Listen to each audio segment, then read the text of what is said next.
भोजन को इतना चबाएं कि मुंह में मलाई बन जाए। बचपन से ही हम सभी सुनते चले आ रहे हैं कि खाने को, भोजन को अच्छी तरह से चबाकर ग्रहण करना चाहिए।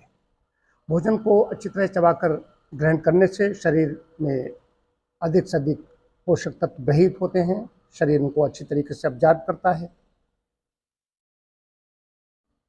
ये भी खूब प्रचलन में है कि पेट में कोई चक्की तो लगी नहीं, आंतों के दांत नहीं होते, सब सुना है। लेकिन कितने बार चबाकर खाया जाए, चबाकर खाने से लाभ क्या है, ये महत्वपूर्ण विषय है। भोजन पकाने की वैज्ञानिक विधि है। वैज्ञानिक विधि से अगर भोजन पकाया भी गया है, सारे मानक है, सारे उसमें पोषक तत्व हैं, लेकिन अगर ठीक तरीके से चबाकर हम भोजन को नहीं ग्रहण करेंगे तो शरीर में जो पोषक तत्व हैं, न्यूट्रिशन है, विटामिन है, खनिज लवण है, शरीर को अच्छी तरीके से अवशोषित नहीं करेगा। एक खाद्य पदार्थ ऐसे ही निकल जाएंगे। फिर दो चीज़ें होती, भोजन अगर ठीक तरीके से हम चबाकर ग्रहण करते हैं तो शरीर अब्जॉर्ब करता है, वो सुपाच्य होता है, जल्दी जल्दी पचता भी है और मल विसर्जन भी ठीक तरीके से होता है। जब हम बिना चबाए जल्दी जल्दी ग्रहण करते हैं तो उसमें आम बनने लगता है। आम ही सारे रोगों का कारण है।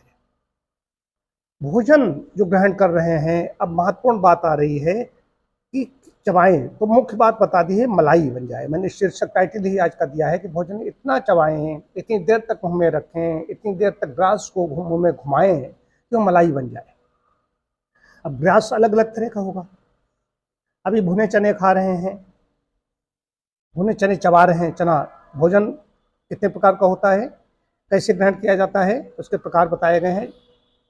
भोज्य, भक्ष्य, लेह, पेय, चर्व और चोष्य। तो भोज्य क्या है?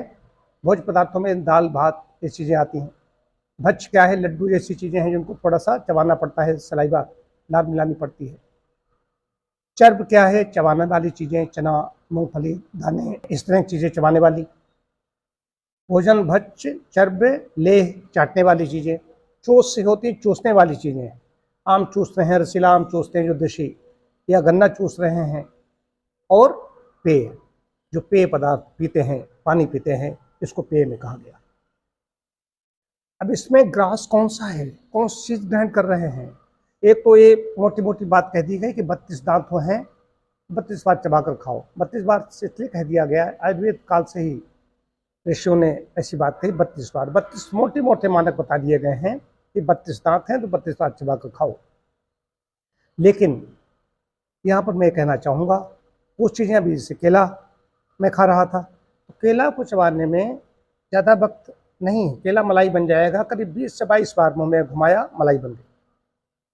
चने अगर खा रहे हैं, चबा रहे हैं, तो चने चबाने में 32 बार नहीं, उसमें 40-45 बार जब हम चबाएंगे, चर्वण क्रिया होगी, तब वो ठीक तरीके से मलाई ऐसा बनेगा। अब उसमें मुख्य चीज़ ये है कि लार, कार्बोज का पाचन मुंह से शुरू हो जाता है। जितना ही ज़्यादा, आप कौन सी चीज़ कैसी है इसका स्वयं निर्णय लीजिए, चबाना है। अब आदत क्या है? एक तो इसके पीछे अज्ञान है, जानकारी नहीं है कि कौन सी चीज़ें मुंह से ही पचनी शुरू हो जाती हैं। रोटी, चावल, केला, आलू, जो कार्बोज है, शर्करा जातीय खाद्य है, उसका पाचन मुंह से ही शुरू हो जाता है।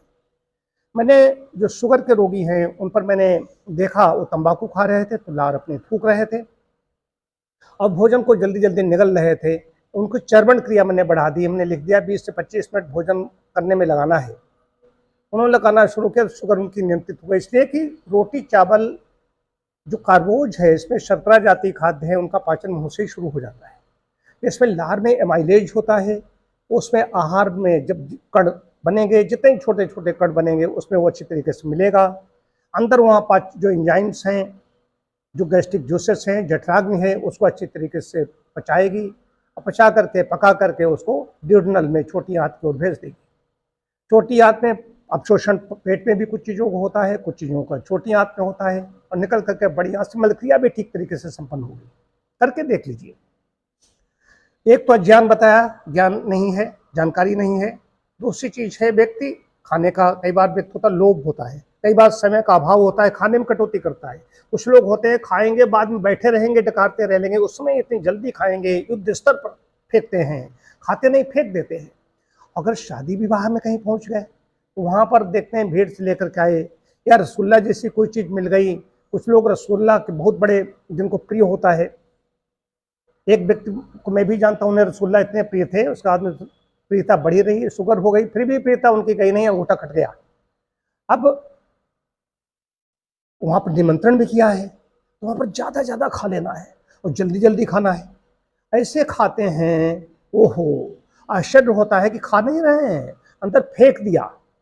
फेंक दिया तो भैया क्या होगा? अंदर अंदर अब चक्की है नहीं, दांतों में दांत है नहीं, शरीर परेशान है।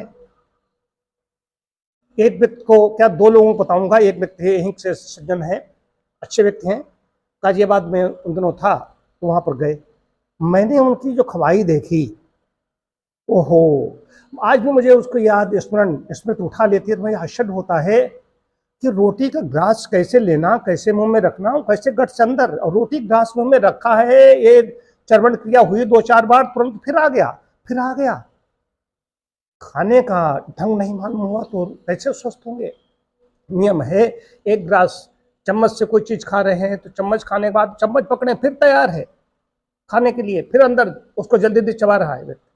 ग्रास खा लिया है तो उसको चबा लीजिए, जब चबा करके अंदर निकल जाए तो फिर उठा लीजिए। इंतजार है, जैसे कि लाइन लगी हो, कहीं पर लाइन लग जाती है, वहां पर जल्दी हटो जल्दी हटो, आगे से पीछे से आ रहा है।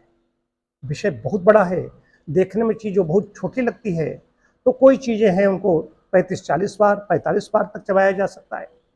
नारियल का टुकड़ा भी खाएंगे, मान लीजिए सूखा नारियल खा रहे हैं, कच्चा खा रहे हैं, उसको चबाने में ज़्यादा वक्त लगेगा।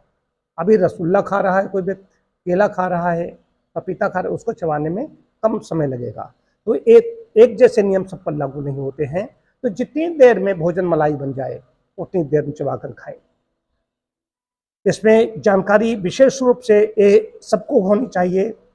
बाल्यकाल में प्राइमरी एजुकेशन में ही चीज़ पता चल जानी चाहिए कि भोजन को जितनी अच्छी तरह से, जितना ही ज़्यादा चबाएंगे, चबा कर ग्रहण करेंगे, उतना ही हमारा शरीर अच्छा होगा, हमारी इम्यूनिटी बढ़ेगी। यही नहीं, बैक्टीरिया शरीर में कम उत्पन्न होते हैं, डेवलप होते हैं, हमारी आंतें और सारा सब कुछ इतना जब सक्रिय रहता है, हमारे यहाँ तो कहा ही जाता है पेट साफ रोग साफ। पेट अगर साफ रहेगा तो कोई रोग नहीं होगा। इसके लिए पेट साफ रखने के लिए आंतों में क्यों नहीं मल निकल रहा है, कई कई दिन मल नहीं निकल रहा है, ऐसे लोग आ रहे हैं। कॉन्स्टिपेशन हो रहा है, कॉन्स्टिपेशन के बाद पानी कॉन्स्टिपेशन होता है, फिर बाद में पाइल्स जैसी, हेमराइड्स, तमाम फिशर ऐसी चीज़ें बनती हैं, कोलाइटिस, अल्सरेटिव कोलाइटिस बनती है, गैस्ट्राइटिस। क्या कारण क्या है? खाने का ढंग नहीं मालूम है, क्या खाना है, कैसे खाना है, कितना खाना है, कब खाना है, यही बड़ा विषय है। ये इतना बड़ा विषय है, अगर सोना और खाना आ जाए तो किसी चिकित्सक की आवश्यकता ही नहीं रह जाए। और समझदारी इसी में है कि दवाओं से और चिकित्सकों से बचना है तो अपने आहार को ठीक रखना होगा, उसको चबा करके ग्रहण करना होगा।